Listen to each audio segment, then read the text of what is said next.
All right, folks, it's the one and only V, the Grill Economist, coming to you live, and it's Monday. It's 10 a.m. here on the eastern seaboard in the United States of America. And since it's 10 o'clock here, it's 3 o'clock in London. And you know what time it is? It's time for the man of the Oops. hour, none other than London Paul. And TJ, hit that mute so I don't hear myself speaking. TJ with the mutes. He's muted when you don't want to mute it, and when you. It's all good. Actually, I have to be fair. I think that might have been me by mistake. Thank you, Paul. Oh, I apologize. I Thank you, Paul. apologize. TJ, I will send a New York pizza over to you as an apology, sir. I apologize. Yeah, that was my fault. I do apologize. That's okay. Good. It's Paul's fault. There you go. It's Paul's fault. So we'll blame Paul. Paul, what's going on, man? How are you? I'm fine, and yourself? I'm doing great, man. I'm doing good. I mean, so many things are happening throughout the world. Where would you want to begin? I guess let's talk a bit about Europe. I mean, in our subscriber podcast, I put out a big thing about what's actually going to happen coming up in Europe, and I won't divulge that stuff because people pay for it. But what we can talk about in a broader sense is that we've got the meeting today between Macron and Putin. Now, the public rhetoric will be it's all just, nothing's really going to change. It's all going to be the same kind of relationship. But privately, Macron's got no desire to get on the wrong side of Moscow and Putin. I think, yes, for sure, the Rothschilds thought they backed the right horse in Macron. It may turn out that, in fact, they've backed the wrong horse in Macron. He's come out with a lot of public rhetoric that suggests he's trying to kind of evolve the European Union into a more dominant force than it is, but he knows that the European Union's dead and buried, and he's coming out with certain noise. But privately, he doesn't want to get on the wrong side of Moscow and Putin, and he certainly doesn't want to get on the wrong side of Berlin either, but Berlin in the new world, not Berlin in the world, according to Merkel. So I think we won't hear a lot come out of it, but I think it's quite interesting that so early in his presidency, Macron's wanted to meet up with Putin, and I think Putin will be giving him the lowdown of what's expected going forward, and it won't be what the Rothschilds, if indeed they did back him, are expecting to happen. Yeah. Merkel came out with a great comment. It looks like we're going to have to go it alone without the UK and the US. Well, that's about as damning a comment, and it goes back to 2014. I was one of the people, maybe the person at the time, who got it out there that Germany was rotating east to Russia, and people gave me a lot of stick and said it's never going to happen. It's not, it's just not realistic. You were the guy to frame that thought that in fact Germany was tilting east. Yes, you were. Yeah, and what this tells us is that from Merkel's perspective, they are going to do without the UK because the UK is leaving the European Union, hence Brexit, and the US is most definitely divorcing itself from Germany. But this is purely from Merkel's perspective. It's the clearest indication yet of the breakdown of the cabal, the deep state, whatever you want to call it, by her saying our relationship's dead and buried, because that has been what's been the fulcrum of the cabal, is to have maybe even less London, but certainly you've got the US controlling Germany when Germany was the vassal state. Now, when we can maybe tie in a little bit about the whole G7 debacle, because they came out, the body language showed absolutely that things didn't go according to plan with Trump. I mean, Tusk came out with these comments that, well, we didn't manage to overcome some of our differences on issues about climate change. Well, ignore climate change. It's a complete fiasco, the whole deal. It's a waste of time and not even worth discussing. But right. He said, there was differences in trade, but he also said, but I'm not sure our opinions on Russia coincided. Well, we all know what Tusk and the European Union's or the European Council or Commission's view on Russia is in the public sense. So it proves he very much has a different viewpoint in terms of how things should be going forward with Russia. Well, that's a statement of the obvious in terms of Trump. Now, the point is, though, the reality is, in putting it in sort of not polite terms, Trump essentially told the G7 to F off, and there's no other word. That is exactly what happened. That's why they're all steaming, looking angry, and it's part of the Trump taking the wrecking ball and he's swinging the wrecking ball hard again. Of that, for me, there's no doubt. And this is another clear example of taking the wrecking ball to the heart of the cabal in Europe, of which Germany, of course, is the primary component of that. I think we can also mention the context. We'll carry on about Europe, but it's worth talking about. I mean, we spoke in the past, and I put it extensively in the podcast for our subscribers about. You'd see this purging of the inner circle. Now they've talked about this war room. That is more to do with purging the inner circle and having a unified group of people who are going to fight the onslaught that obviously the Trump administration is currently undergoing from nefarious outside forces. We spoke about the likelihood that you'd see Kushner sidelined. I think that's starting to become more and more apparent. I mean, apparently, I don't know, I can't say for certain, but I understand that Kushner said, well, I kind of had plans to maybe leave in July anyway. which of course is absolutely not the case. Right. So now he had plans of running for the White House at some point. Yes, exactly. So that was something else we telegraphed would happen, and we're starting to see it.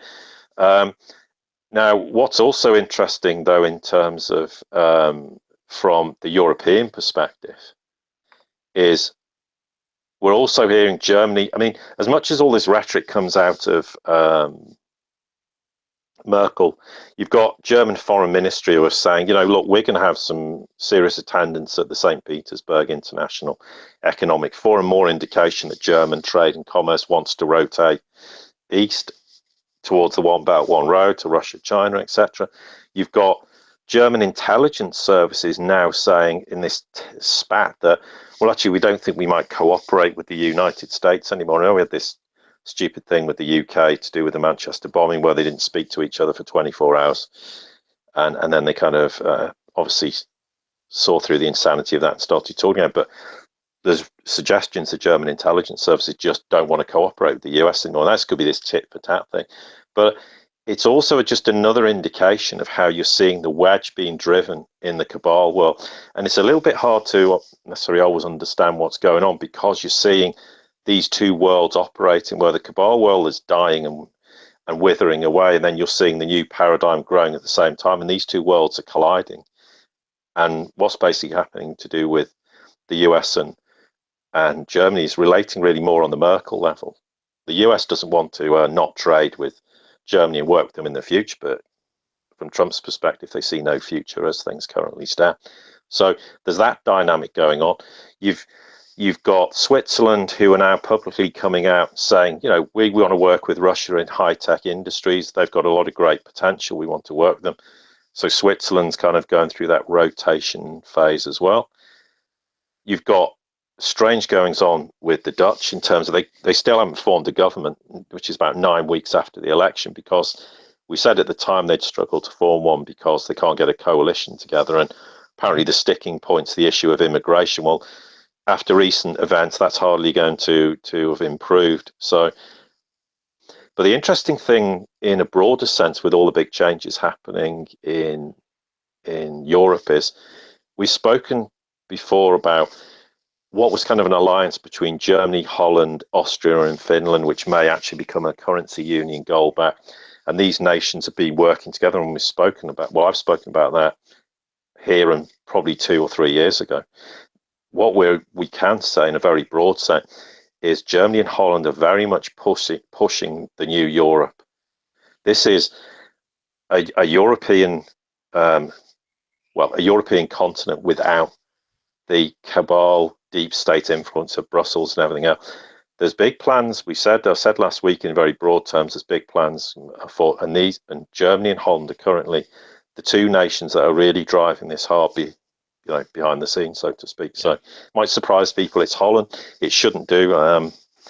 Holland has a lot more influence in Europe than perhaps people realise. So there's that dynamic going on. You've got Italy. It's a very complex situation, but they're also publicly looking at trade deals with Russia. Now Greece, 12 months. It was literally almost 12 months ago to the day, a few days ago, I said publicly that Greece wouldn't exit the Eurozone. That was at that time. Berlin will basically ensure that there's a bailout provided because they can't afford France to implode at that point in time. And this move's not about ensuring the stability of the EU as it is now, but more about this complex ongoing developments in the establishment of this whole, what I call Berlin, Moscow, Beijing, Eurasian axis, which ultimately sees Germany rotate east and away from the EU, NATO, and the IMF. Now, obviously, there are inherent risks, I said, doing that to stabilise France, because the EU could still fail with, cataclysmic consequences. What I said 12 months ago applies exactly today, and what's going on with Greece in terms of bailing them out and keeping them going. Yes, the austerity measures in principle are an absolute disaster. Do I think Greece will adhere to them? No, I don't. I don't think they will. Greece has certainly been backstopped, probably by China, and will be in the future. So not a lot's changed in 12 months in that regard, but we're just seeing more and more evidence of this rotation towards the Eurasian axis and a movement away. And Greece is another example. Austria is definitely, for me, the dark horse in the stable. They're making significant moves towards Russia economically and militarily. They want to work with Russian military, which is really, to say, upset the Europeans is an understatement. And so when you look at the context, you've got a lot of disquiet in Poland. Poland has always been almost like a vassal state of the US. There's been a lot of very ugly CIA activities going on in Poland to do with rendition camps, as one example. Now, they're absolutely livid, saying, we're not going to have all these migrants coming into Poland anymore. We're not going to implement it. And the EU's threatening to take them to court if, and it wants to threatening to impose sanctions against Poland. Poland is going to have to make a big choice in history. Does it stay where it does, or does it rotate towards Russia? I think that's going to be a long, hard journey, because historically of things that have gone on. But you're starting to see Poland break away also from the European Union. Interestingly, Spain's another good example. Spain and Russia are developing bilateral relations. I know you spoke about, there was talk about Catalonia breaking away from Spain. Problem with that is they have been seeking support from the EU for their secession demands. So I think Catalonia wants its cake and eat it. It knows it's a very broad, significant slice of GDP in Spain. It thinks it can go it alone and still be part of the European Union. Well, rather like Scotland, will realise it can break away, but it's not going to be able to just join the European Union. But I think it's an important step, because Catalonia, for as long as I can remember, the whole of my life, has been threatening to secede from Spain. But the European influence, or the EU, puts a bit of a damper on it, perhaps. But what also came out, interestingly, out of Spain, which I haven't seen reported much, is that apparently the Spanish Health Ministry and the Catholic Church have handed over these documents relating to thousands of babies which were stolen from Spanish hospitals over many, many decades. Now, this was originally, this case came to light in 1992 by a British MEP. It's taken 25 years, and finally we're seeing some movement. And I think that's something that encourages me, that we're hearing more and more examples of where these despicable crimes that have been committed. And I've heard you talk about it, and you're absolutely right. There's no word to describe. There's no word. The revulsion we feel. No. Yeah, I'm one of the calmest people you'll ever meet, but my God, it makes my blood boil when I hear these stories and what's gone on. But that's an encouraging sign that's coming out with regards to Spain. So it's also, though, worth mentioning Draghi. I don't pay attention much to what Draghi has to say, because he just comes out with the same platitudes. But he made a comment today, and we spoke about this just before we came on, he said about fintech, which obviously is cryptocurrencies. And he said, the application of new technologies to banking and financial services is a potentially transformative force. He said, we are closely monitoring its development for several reasons: to better understand its impact, to assess the risk. And there's the bit that got my interest. He said, to adjust the regulatory environment and supervisory approaches where needed, and also to adapt to an institution and support innovation where justified. Now, I'm not suggesting for 1 minute he'll achieve this, but it kind of says Draghi's going, well, if we want to, we can just take control of the whole cryptocurrency space and by our regulation. Now, I don't believe he's going to do it, but it shows the desperation from his Right. perspective and the And then threat and that they it, see cryptocurrencies to be. and it's a hollow threat at that because there's no way for them to control it. It's so decentralized. Where would they begin? Oh, we're going to ban you from getting it. Okay, you might ban some of the mainstream people, but those who want it, they're going to get it. You can't stop it. No, absolutely. But I thought it was worth mentioning because no, you can't. I mean, They're deluded, Paul. They're so deluded. well, they're utterly deluded because what they don't realize as well is that for me, Bitcoin's the first generation cryptocurrency. You're already working. People are working on second and third generations, particularly Russia and China, and not just them, also all over the world. You know, I mean, however people feel about it, cryptocurrencies has a future. Right. I don't think necessarily Bitcoin's the future, but it's the trailblazer. And I use the analogy: we're a bit like where the internet was in the early '90s. There's massive potential, and and sometimes the trailblazers that really get the interest and galvanize the future of it. I'm not saying Bitcoin won't survive, but what I'm saying is I don't think it's the future in terms of the potential. I think it's scratching the surface of the capability of cryptocurrencies in terms of with particularly blockchain technology. So, but for Draghi to say, I think it's just sheer desperation. It's a realization. Here's something that's going to take a wrecking ball to our financial system and banking system, and it's a desperation to suggest we can control it because you're absolutely right. They have zero chance of controlling it. Right. So I thought that was obviously worth bringing up in light of something he mentioned this morning. In terms of the US, a couple of other points that came out. Our old friend Gary Cohen's coming out saying, well, we're not going to ease sanctions against Russia, and we may even impose stronger ones. And then in the next breath, you've got all these US companies going, well, actually, we think we're going to go to the St. Petersburg International Economic Forum because we want to do business with Russia. And that's the reality. You've got the Cohen saying one thing and then the reality coming out the other end. Which I think just proves the point that Cohen's completely out of sync with reality. I mean, the US needs to realize the Russians don't care anymore. If you want to impose more sanctions, fine, we'll just go and trade with someone else and de-dollarize even more, and we'll ultimately destroy you in the process without actually having to do anything directly to you. So, fine, go ahead. But Cohen's kind of on the side of the fence where I think he proves that he's completely disconnected from the reality of how things are moving forward. And then you've got US companies and businesses going, well, actually, it's about time we started to work with the East in terms of not just Russia, but obviously China. So I think that's an interesting development. And apparently, I don't think they'll have a huge amount of success, but there's an effort at the moment again to block the $110 billion sale of white elephants to Saudi Arabia.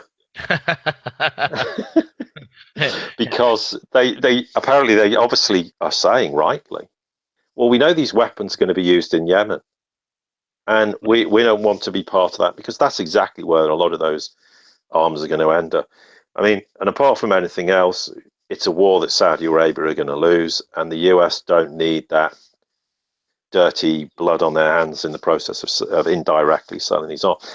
Do they have any success in terms of achieving this? I don't know. I can't say with any certainty, but it's interesting that there's a number of lawmakers trying to block this. So we'll see what success they had. I mean, would Trump be that bothered if they did? I don't actually think so. I think it was just a big charade going there, and we talked about this last week, so we won't go into it in any detail. But I think it's interesting to see if it has any legs and any mileage in terms of that coming to pass. Yeah, absolutely, man. It's hilarious to see this whole entire thing, and the Saudis are such an ill-trained army. So it's going to be comical to see them just go take this equipment, go to the desert in Yemen, and get slaughtered. I mean, it's not the first Arab country to go invade Yemen. I mean, remember the Egyptians back in the '60s? Yemen turned into their Vietnam. They were literally dropped there with no plans, no objectives, and it's the same thing. I don't know what it is about the Arabs. They just can't fight an organized military war. It doesn't happen. No, and this is why this idea, at one point Saudi were talking about, well, actually, we're going to send an invasion force into Syria, and the Syrians just laughed at them and go, well, be our guest. Yeah, because everybody in the Middle East knows full well that that the Saudis just don't have an army of any description, and it they've suffered a lot of heavy casualties in Yemen. They're also, the Yemenis, as we said before, are encroaching further and further week on week into Saudi, and so yeah. But from the US's point of view, it would be far better if the deal didn't go through. I think it's probably highly unlikely. I think the deal will get passed through, because that, as awful as a thing to say, it is money. It's something that will boost the US's GDP. And the talking of the GDP figures, the US GDP is, in reality, in real terms, is probably a third of what it actually is projected to be. That's how bad the US economy is, because they rig that as long as rigging everything else. So there's probably some perverse economic reason as well, even though it involves selling arms and killing people. But then, at the end of the day, since when has the cabal ever had any concerns about killing people throughout history? Sorry, we have a dog barking somewhere in the background. But yeah, I think it's worth moving on to them talking in broad terms about the Middle East, because there's some interesting point. There's definitely been a big fallout between the Saudis and the Qataris, and the Saudis are basically don't want to have any dealings with the Emirate in Qatar anymore. Now, I covered it off in the podcast. There's big reasons why, and I'm not going to go into that detail because that's obviously for subscribers. But this is part of a big sea change and shift in Qatar. Now, as everyone knows, Qatar was one of the main reasons why we had the Syrian war in the first place, because of the gas pipeline that was supposed to go from Qatar right away through to Turkey via Syria, and of course Assad objected, and hence that was the basis why the cabal launched the war on Syria. So that's an interesting dynamic where they're shifting away from being a vassal state of the cabal to trying to move away from that influence and assert their own autonomy and authority. Now, you also spoke just before we came on air that in terms of what's going on in Iraq and the whole war there with Daesh and ISIS, they've actually today arrived at the Syrian border. And they've said, we're only going to coordinate with the formal government of Syria, ISF, but they've opened a whole corridor and roll away from Iraq through to Syria now. Now, that's going to be hugely beneficial for the Iranians as well. There is a move and an offensive to do it on the southern border as well. But the fact they've been able to free that corridor is a huge step towards solving the war, not only in terms of Iraq, but also Syria. And bear in mind, this is the first time in over 3 years that corridor's been open. So that's a huge sea change. What we're also aware of in terms of the Iraqi Kurdistan, there are Peshmerga forces who are saying, we're going to fight now with the Iraqis. That is a huge, huge change in terms of mindset and ideology, that their units are defecting to fight with the Iraqis, where as they were seen as a problem, now they're seen as an asset. Yemen obviously remains a huge problem, which they certainly have got no desire to fight the Saudi corner. Oman will continue to defy the West as it always has done. You've got the UAE who are working with Russia and China. And then you've got these strange stories. I mean, the US government, the Accountability Office, has now revealed that apparently the Pentagon was unaware that billions of dollars of military equipment sent to Iraq ended up, they didn't even know where its final destination is. Well, no prizes for guessing where the final destination was. And they're now having to admit it. Yeah. That there are billions of dollars of military equipment going missing. Well, we know whose hands they've ended up in. And the other thing is, you've now got in Lebanon, they're now accusing the Saudis of financing Daesh and committing the atrocities, obviously, as we know, in Yemen. And they're describing Riyadh as a state, a state of terror, or something that promotes terror. These are comments. More and more Saudi Arabia is getting backed into the corner, and there's a big surprise waiting Saudi Arabia from a very unlikely quarter, who are going to quite happily give them all the ammunition to sink themselves, and that's coming in the not too distant future. So Saudi's in a very precarious position. And interestingly, now where there was all this rhetoric coming out over Syria, with the US trying to assert themselves and the UK coming out with all these comments about how, Russia needs to do this. And now actually, Theresa May said in the G7 meeting that she wants Russia and Iran basically to use their influence over the Syrian leadership and essentially saying, we can't do anything, we're just going to leave it to you to resolve the mess. Ironically, that the West created, of course. That is another clear sign, not only of the dwindling influence of the cabal, but an admission from the West, there is nothing we can do anymore in Syria. We are powerless and incapable of enforcing our desire to remove Assad. And the movement also in terms of Syria in the war against Daesh and ISIS is incredible. They took in a 24-hour period, they gained about 5,000 square miles of territory. Wow. In a 24, I mean, so the war is certainly turning hugely against Daesh and ISIS, and some of the splinter groups have actually given up and dissolved them. So they've dissolved because they've lost too many people in their organizations, and they're basically saying, well, we're not going to fight this stupid war anymore because we're just going to all be killed. So the morale from their perspective is extremely low now. And so that's the kind of, in very broad terms, you're seeing this huge turn away from Saudi Arabia, nations wishing to cooperate. But the Middle East is still a very, very precarious position. And the big risk is that someone's going to just try and provoke something, just have an unprovoked attack and try and start something.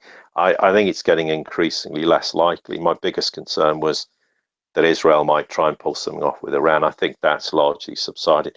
And the whole talk of Iran, I mean, it's practically not even mentioned by anyone anymore.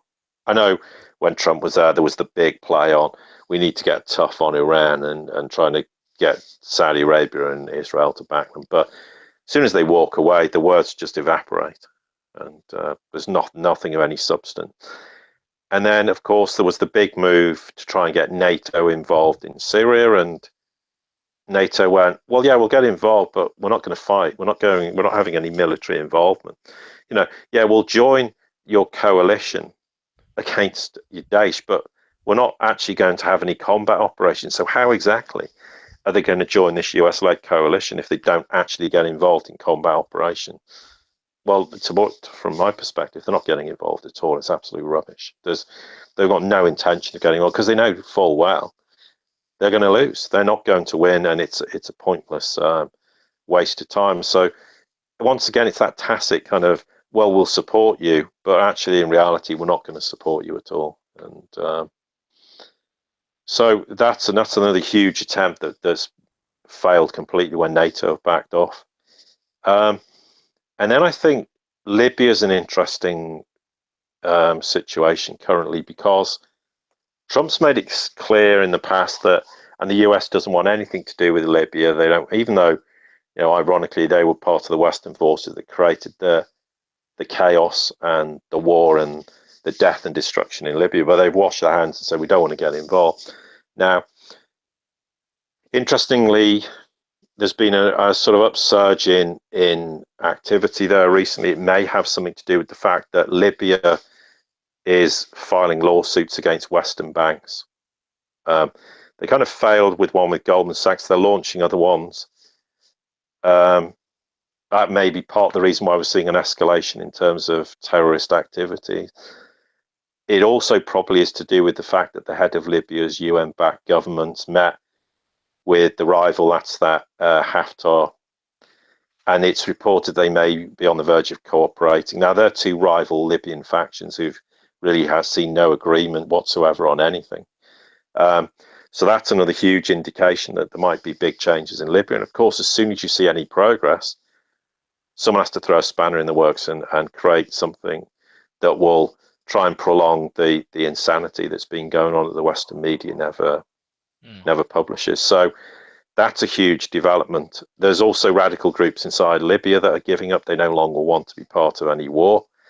Yeah. There's talk of Libya and Moscow, or Libya and Russia and via Putin, saying that they're ready to cooperate and want to work extensively with the Libyans as well. So that's another interesting development in terms of this shift in power. And of course, it's probably at this point mentioning about the Manchester bombing because of the context of Libya in this matter. Now, obviously, everybody knows there was the war in Libya, and Britain, ironically, has a lot to blame in this regard because they allowed a lot of people to go there. In 2011, there was a lot of elements of people being radicalised, then coming back to the UK. Now, in terms of the Manchester bombing, this may not sit comfortably with people. They can disagree with me or whatever they like, but from my standpoint, this is absolutely what's happened. Yes, it was a false flag in terms of it wasn't just some random lone wolf guy deciding to bomb, but the identity of the bomber is correct. The bomb attack was very real. It wasn't faked. People were killed and many more people were injured. That is true. I mean, to put this in context, I have a friend whose daughter was there and said, and he was very much aware of how the world operates and said there was no way it was fake. I've had other reports from people saying it wasn't fake. There was a mention of a drill that was supposed to have happened a few days before. That actually happened in May 2016 and was conducted in the Trafford Centre. That was contrary to reports that came out. So that was a mistake. Certainly, Abidi wasn't a lone wolf, and most certainly had a handler on site. And this was confirmed by an eyewitness who reported a woman acting suspiciously in the vicinity where the attack happened, who left prior to the bomb going off. And apparently this eyewitness reported it to security at the venue, dismissed it as not being appropriate to make such references about a person. Well, I wonder quite how they're feeling about that now. The comments also about UK troops being on the street as part of some large conspiratorial plot is completely misleading. The UK doesn't have martial law.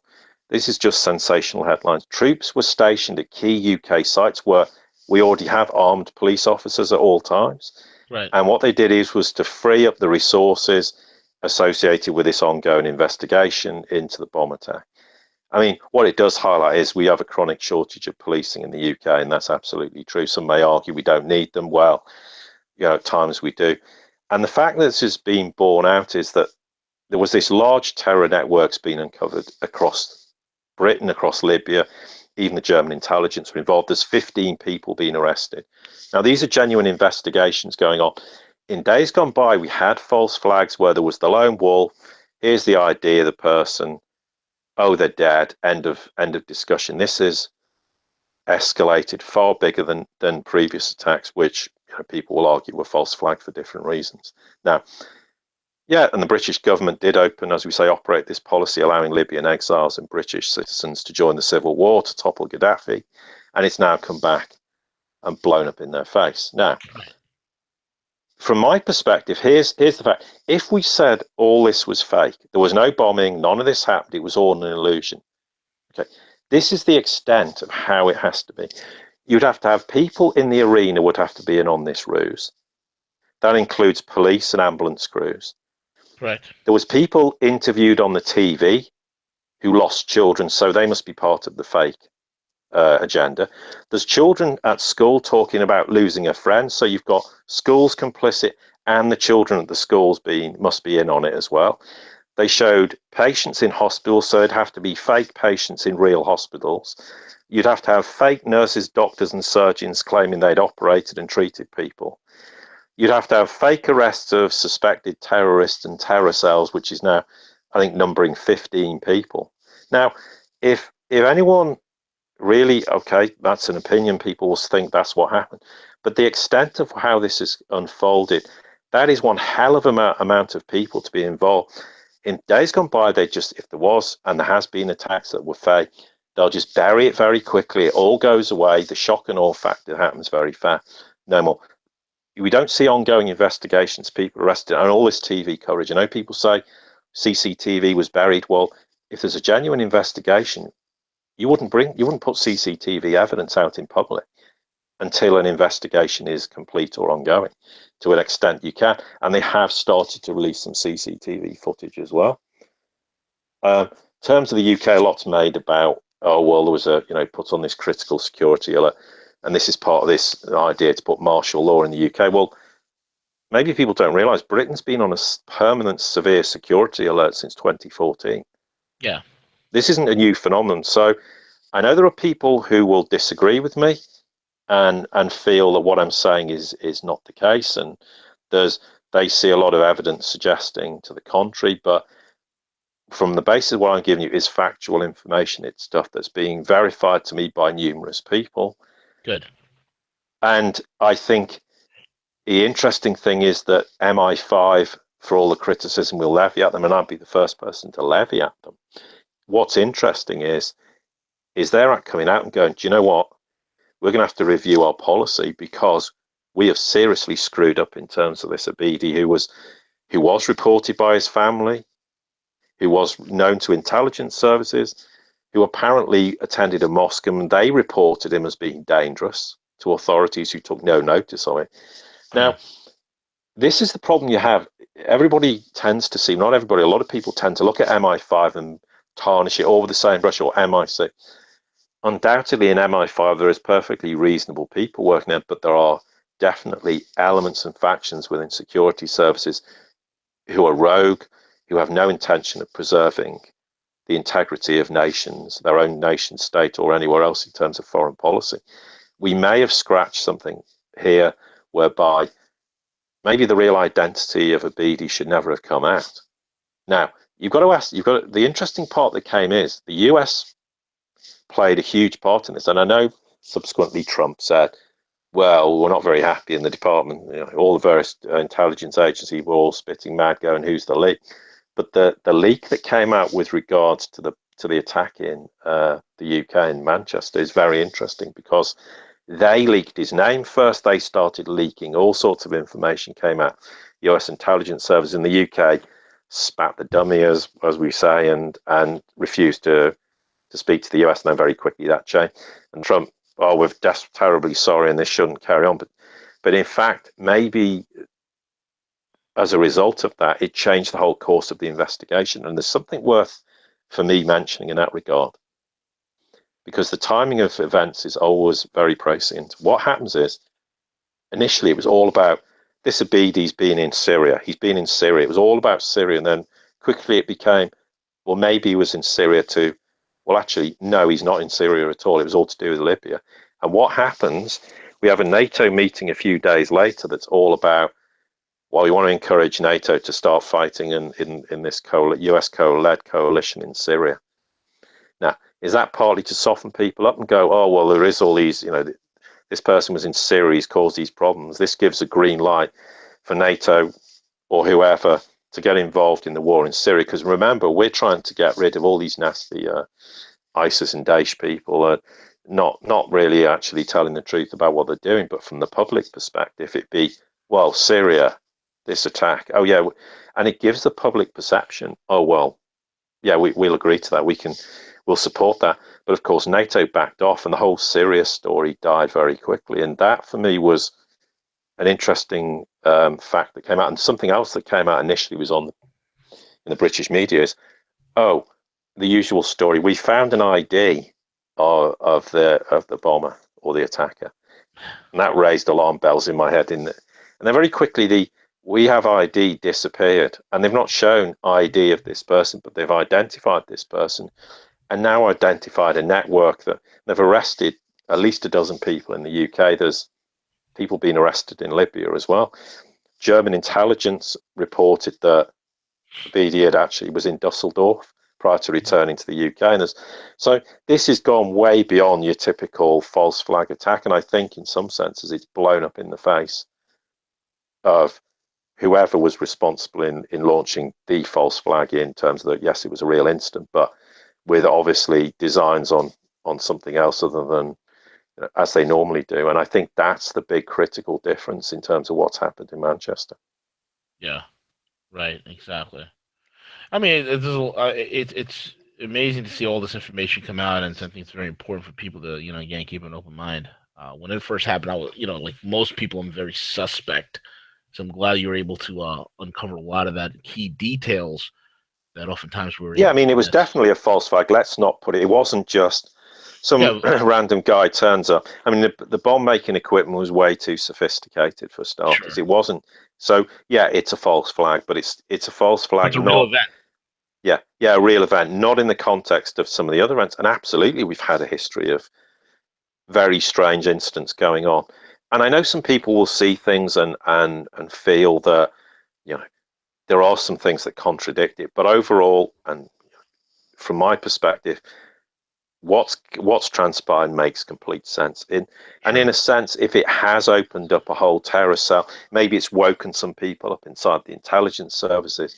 That's a good thing, because at the end of the day, we want to stop whoever's doing this, however it's being done, and particularly the sort of false flags that have been initiated by cabal intelligence, rogue intelligence service agents, or whoever is responsible. That has to stop. And if this is one thing that actually helps prevent that, then all one good. I mean, there was a lot of talk over the weekend that of a high risk of an attack in the UK. Now, there was still on severe. It's gone back down to critical. Sorry, it was critical. It's gone back to severe. So they feel obviously they've done a lot of the necessary spade work to get on top of this terrorist network that exists, obviously in the UK principally, but also further afield. So, and Lisa and I went shopping at the weekend, and there was this token armed police on the street, and nobody was that bothered about it. I know people are very concerned that everyone should get riled about what's happened, and no one should tolerate terrorism. But here's the big problem. Way before any of this immigration crisis happened in across Europe, it was said to me, you will probably 2 years before it even happened, that you'll see this huge immigration crisis engineered by the cabal to flood Europe with immigrants. They want to stoke up tensions. They want to create basically a civil war of sorts inside Europe, of which absolutely makes complete sense. Now, as much as people should rightly be outraged about what's going on, the worst thing they can do is start to retaliate and blame Islam for what's happened, because that's precisely what the cabal want. They want everybody at each other's throat. So if we do have a civil war of sorts and a huge uptake in attacks on both sides of the fence, what that gives them the perfect excuse to say, well, the only way we can control this nation, because it's out of control now, is to have martial law. So those people who feel that's the necessary course of action are playing straight into the hand. The cabal are actually more annoyed when people say they're very angry about it and they want things doing about it, but they don't react in kind. And there was a couple of police officers knocking around with guns, which we don't see in the UK. But people weren't bothered. They weren't fussed about it. They weren't concerned.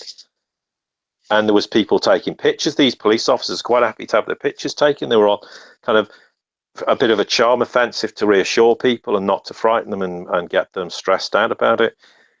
And the other thing, of course, in the UK is, as much as what's happened in the 7/7 bombings when there's 52 people killed, in the 70s and 80s, Britain had the IRA committing atrocities of far greater extent with far greater frequency, and people were killed. And older generations are used to it.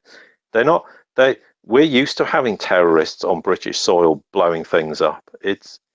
I'm not saying that in any way diminishes what's happened, but people take a different viewpoint. They say, well, life goes on. We have to keep living our life and doing what we need to do, because we're used to that in the past. I mean, I had direct family experience where you had to go and check under your cars on a day-to-day basis to make sure that people weren't planting bombs under them. This was normal everyday life. It doesn't diminish it, but it means that people in the UK, not the younger generations, because they didn't necessarily grow up and have any kind of life that, but older generations are used to this, and they know there's problems and they know they need to be dealt with, but they keep a cool head about things. And I think it's important. Sure, things need to be dealt with. I'm not dismissing it. There are serious problems, not just in terms of deep state doing things, but generally the risk, and we talked about this previously, the risk of rogue elements across Europe and beyond launching attacks. That is a real problem. It needs to be dealt with.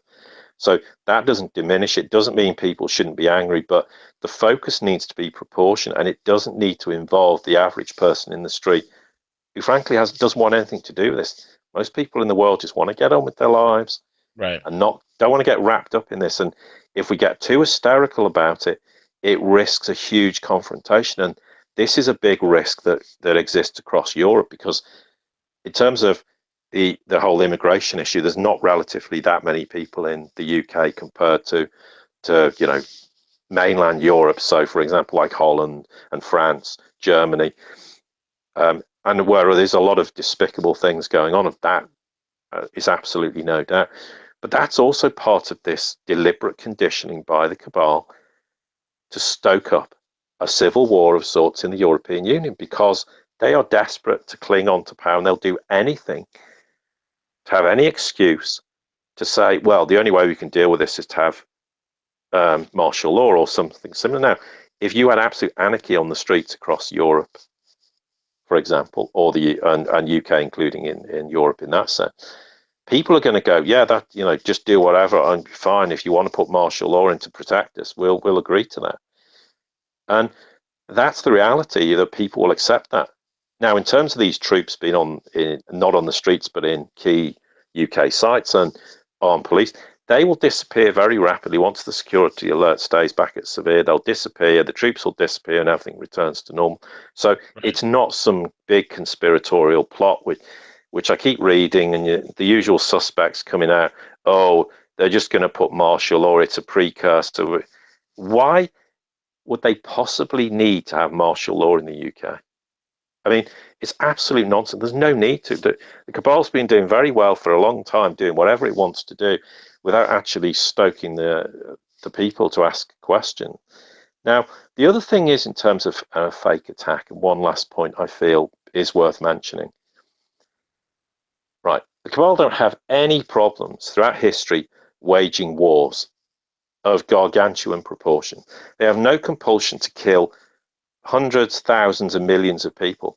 Why would they go to such an extent to fake an attack like this, knowing all the attention it would bring, when they could just as easily just have an attack and kill people in reality? Why the need to fake it? Faking just opens up a whole load of potential flaws in their plan, which they generally do, and in the past that's absolutely true. In these situations, they would just launch an attack, and it's real, because the shock and awe is going to be far greater in a real sense than if you try and fake it and people start to go, hang on, there's a flaw in this doesn't make sense, this doesn't make sense. And that's part of, in purely logical terms, and logic's not always a great standpoint to take, but the reality is they don't care. So why do they have this crumb of conscience where they go, oh, hang on, maybe we won't kill people in this, we'll just fake it, because we don't need to kill people. They don't care. They'll kill anybody. Yeah, that's a good logic. They'll kill anybody just for the sake of it, So, but that's not saying there weren't false flag attacks where people didn't die in the past. There's some very strange things went on in France, for example, at times. But once again, that was like the lone wolf just does something and then disappears. And it's one person, maybe two at the most. Oh, they're dead. And we've got the idea. And then notice the whole thing just dies a death very quickly, but hopefully not from their perspective, in the consciousness of the average person in the street.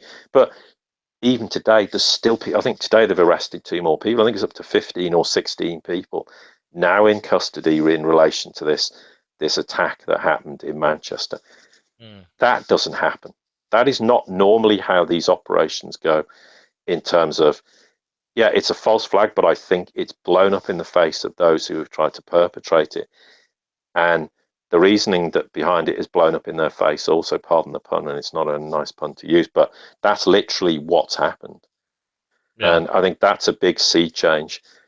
And you do detect that the police, in terms of the security services in the UK, suddenly having a very different attitude to this and going, hang on, there's something's not right about this, and this hasn't been buried, and they couldn't. I think there was an attempt initially to do so, but that has failed as well completely. Yeah, it really has. It's very interesting to see all this stuff happening, Paul, because we truly are in the thick of the fog of war. What else do you see occurring? What else is on your radar screen? Well, what's kind of interesting, and for me, is we talk a lot about China and their 100-year plans, and the One Belt One Road's been is one of those long-term plans. But we're now seeing Russia with very, very long-term plans. I mean, they've got an economic strategy that now stretches 15 years into the future. And That's awesome. they're predicting it on the basis of major shifts in global economic architecture, future risk. They're thinking very much along the lines of how China is now thinking. And you'll see more and more increasingly them having totally joined up thinking in terms of what's going on the world stage. In a broader sense, we've covered Europe to some extent. The US is interesting. And I think it's probably worth focusing on that for a bit. We've certainly seen this whole Trump came out swinging the wrecking ball. It was kind of curtailed and snuffed out to a large extent. Then there was a shift back the other way where we started to see evidence. And the fact that Bannon still figures very prominently in the Trump inner circle is something we've spoken about, and he continues to wield a huge amount of influence. I think we're starting to see the wrecking ball swing very hard now. Timing, as ever again, is an issue we need to think of. And certainly Trump's taken the wrecking ball to Europe. Of that, there's no doubt. The fallout of this will be immense and huge going forward. I think you'll start to see him take the wrecking ball more to the US because he knows time is short. He's got a lot of his enemies out to literally remove him, however, from office, impeachment be one. But the whole impeachment thing has lost a huge amount of momentum in the last few days. No doubt it'll ebb and flow, but it has largely gone very quiet, which is always an interesting and a good sign. I think we'll see probably certain people in his inner circle go, well, we're off to pursue new ventures, or maybe we're going to get shipped out to some ambassadorial role in, I don't know, the other part of the world, and people will sort of disappear away and new people will come to the fore because Trump realizes, he's quite lucky in a sense he's been able to get hold of the wrecking ball again, because ultimately that's all his job is. Yeah. His mandate from day one was, you're just going to have to take a wrecking ball and destroy the cabal in its entirety. So not just do it whatever you can in Europe, do whatever you can in the Middle East, do whatever you can within the US. Now, unfortunately, when you take a wrecking ball, it's not always easy to take it and not have collateral damage. And of course, the risk to the US is economically, of course, there is a huge risk of collateral damage. But in a very broad sense, he's doing exactly the job he was supposed to do. Now, what do we envisage seeing? Probably in the next 2, 3, 4 weeks, 2 months, whatever. Once this war room, which for want of a better word for me is purging the inner circle, we'll then start to see them come out swinging the wrecking ball more, both domestically and internationally. Will we start to see evidence of people being arrested, or which I know a lot of people want to see? From my perspective, which is probably not known, is there's a lot of people who have been interviewed, who are, excuse me, part of an investigative process in a very broad sense that covers a multitude of things. That is ongoing and part of taking the wrecking ball. I'm not so concerned about seeing individuals arrested, or, we saw Rockefeller die, then we've seen Brzezinski. Now, Brzezinski is one of the people who's very largely unknown to most people in terms of, he was a huge architect. I mean, I grudgingly say this, but a very intelligent man who used his intelligence in very bad ways. But he's a very intelligent guy, devised all these plans. He was really one of the prime architects for a lot of cabal policy. He was the architect behind dragging the Russians into Afghanistan, which was a very stupid move the Russians did and ultimately caused the collapse of the Soviet Union through a whole series of events. So very, very intelligent. Okay, so he's now passed on, and people will think that it's a huge change, but it won't make a huge difference. But it's very symbolic of all the changes that are coming to pass when you see something like that happen. It was interesting. I had someone liked my tweet on talking about Brzezinski going, I'm not going to say too much, but look at his role in history. And it was some European politician who obviously thought that I was praising Brzezinski. Which of course I wasn't. I was just being, quite dry and almost sarcastic about things. But that's the reality. these people like Brzezinski, everyone thinks of the Rothschilds, everyone thinks of the Rockefellers. You think of the Council on Foreign Relations, all these entities, and then you look at people like Brzezinski. He was an architect of so much, and he is an incredibly intelligent guy. It's a pity he wasn't on the right side of the fence, because he could have probably done a huge amount of very positive things for humanity. Okay, he didn't, and now he's gone, but his actual specific influence nowadays is, or up until his death, is probably pretty minimal. Um, and but these are symbolic when these people die. And okay, he's in his late 80s and Rockefeller was in his early 90s, and people go, oh, we're going to see all these other people die. Well, yeah, because they're old. I mean, it's not surprising, but I think it is quite symbolic that that he's gone at this time. But he most certainly was one of the biggest architects of problem. Now, and this is the thing, when we're now seeing a kind of vacuum created where the cabal are very ineffective. Yeah, they're lashing out a bit. We talked about the war being over, but they still throw incendiary devices, and that's what they're trying to do. But there's this huge vacuum that now exists. And if you look at Germany, so Trump's like throwing the towel in with the US as it is now, Merkel's going to stand there and go, hang on, what am I supposed to do? Who am I supposed to talk to? I was always, taking orders from Washington effectively. Who am I going to take orders from? So you're going to see this vacuum that people are going to have to fill. And in a sense, there's a vacuum on a certain level within the US as Trump takes the wrecking ball, and you have to be careful. You need some element of controlled demolition. People just want everything smashed to the ground and say, oh, well, okay, that's fine. Well, you can't do that. And this is why the European Union's working behind scenes with nations like, as I said, Germany and Holland, to try and facilitate a controlled demolition. It doesn't mean they'll succeed, but they're trying to do it. Right. And the same applies. As much as you want to take a wrecking ball to everything that's bad in the US, or in Trump's case, you have to be careful how you go about it, because the real risk is you could cause a massive implosion in exactly the wrong way that you intend to do it. And in the chaos, the cabal may see an opportunity to try and influence things in the future. As things are now, they're just getting weaker and weaker and weaker. And Merkel's comments saying about, well, I think we're alone now. We don't really have the US and the UK to support us anymore. For me, it's probably the most damning comment that anyone's made in the last 3 or 4 years. It's the biggest indication yet of that vacuum that's created because the cabal is on the ropes and no longer has the ability or to influence things the way they did in the past. And sure, they're ultimately behind terrorist attacks, and they will be going forward, such as Manchester or whatever. But and no one's decrying. One life lost is 10 lives too many, from my perspective, and it doesn't diminish what's happened. But compared to what they could have done and what they were planning to do, they are becoming less effective in that regard, and eventually they will become totally ineffective. But that's not going to happen again. We're talking years. In real terms, we're talking a number of years before this all ends up being resolved. You'll hear all these people say, oh, it's all going to get sorted out in 5 minutes, or it'll be sorted out in 2 months or 6 months. There's a huge process.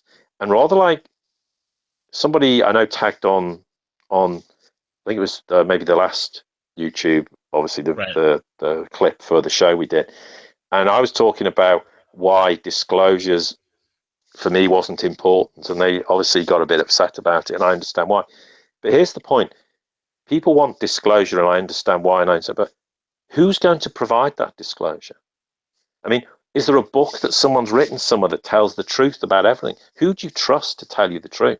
So, for example, what's the truth about why World War II and World War One happens? Now, in very broad terms, people know, but you get into more difficult, thorny subject that people are very, very difficult to talk about. Who do we trust to provide that information? And here's the other point. Lately, the UK media, a lot of the media started to put some pretty sensational truth out. I mean, one example is, I think it was the Daily Express printed that John Lennon was killed by a CIA asset because they were terrified that he would influence the youth and in a positive sense. That came out in the newspaper. Now that's pretty big news. Do you know what? Most people go, oh, really? I don't care. Well, yeah, the CIA, well, so what? Yeah, they do all these horrible things. Yeah, we know. They're not interested. It's right. People think if you suddenly come out with all this sensational stuff, it's going to wake everyone up. most people aren't interested. They just go, well, yeah, okay, fair enough, who cares? And I know that's frustrating. It's frustrating for us talking now because we want people to be aware of the reality of things. So even if you put all this disclosure out, most people are going to ignore it. They're ignoring it now and they're not paying much attention to it. Well, why is it going to be any different in the future? So yes, getting the truth out is important, but you got to be careful. Who's going to tell you the truth? How do you know it's true? And where's the credibility? I mean, if you and I talk like we do today, and you played this to 95% of the population in the UK, US, or else, they'd think these guys are mad. They're just talking rubbish. They don't know what they're just conspiracy nuts. They don't know anything. This is rubbish. Right. So, who's the person in the world that everyone's going to look to? I mean, if Trump came out with stuff now, he'll be massively discredited. If Putin comes out with stuff, he's going to be massively discredited. So it's the Chinese. Who's going to come out with the information that everyone's going to believe to be true? And this is the problem. So the reason I say it's irrelevant is we have to get through the other side, change the world into a much better place, which is the direction we're going. Once we've got there and people start to see the world changing for the better, and that people have a better standard of life across the board, but particularly, working class people, as we refer to them, or low wage earners in the UK, US, or anywhere else, they see tangible changes. Then there's a point where you start to say, well, okay, now maybe we can start to reinforce things. But you can't just give this idea, oh, here's the book of truisms, and that's everything that's really been going on. It just won't work, and people might be frustrated by that, but that's the reality of where we are at the moment. So I wouldn't. That's why I think it's irrelevant. It's not irrelevant in the broad sense, but for at the time being, for me, doesn't have a lot of relevance because it doesn't really matter. We're not at that point where it matters. The average person maybe will start when we use the analogy, if there's a ton of manure on your doorstep, people are going to then go, what the hell's going on? And we're likely to have that at some point. That's the start of the wake up for people that things aren't right. Then they're going to want answers. So then's the time to start feeding people the answers and giving them some explanation and understand. And this isn't a controlling mechanism. We've also got to bear in mind, we don't want to give all this information out and fry the brains of 300 million Americans or 55, 60 million British people. What are the consequences? What could that do? That could set up off a whole chain reaction of people losing the plot. And millions of people losing the plot's not a good idea for any nation to experience. So we have to be very careful when we wish for things, what the consequences are. And there is a time and a place for anything. And if I've learned anything in my life, it's the old thing: act in haste and repent at leisure, and that's the risk we have to avoid. That we can all get. I mean, I've had situations where, in a work sense, I got in the years gone by, you get annoyed about something and you say and do something, and it sets off this whole chain reaction, and it doesn't ever have the consequences or that you expect at the end of it. And that's just a few people in a work environment. Extrapolate that to multi-millions of people, and who all think and act very differently. It's a very, very different situation to manage. So we have to be very careful how we handle that. I agree. Paul, we're at the end of the broadcast, man. Why don't you give out your social media, how people can follow you, as well as the website and your premium services? Okay, well, thanks very much. I mean, obviously, thank you initially for all your support. We really appreciate it. The website's thesiriusreport.com. There's plenty of free stuff there. It's just to give people an idea of, in a very broad sense, the kind of subjects and the things we deal with. Yes, we have the premium podcast, which is under premium content. It's $4.75 a month. You get 22 roughly podcasts a month, 5 a week, duration 10 to 15 minutes, but it's very intensive, packed information. There's not a word wasted from my perspective, and we try to structure it that way. We think it's very good value for money. It's very relevant, and we do provide a lot of information that people won't get elsewhere, and we don't divulge because people pay for it. And we thank everyone who's already subscribed, and we thank, obviously, Rogue Money for helping us in that regard by getting us on the show with them. We have the Twitter account at the Sirius Report.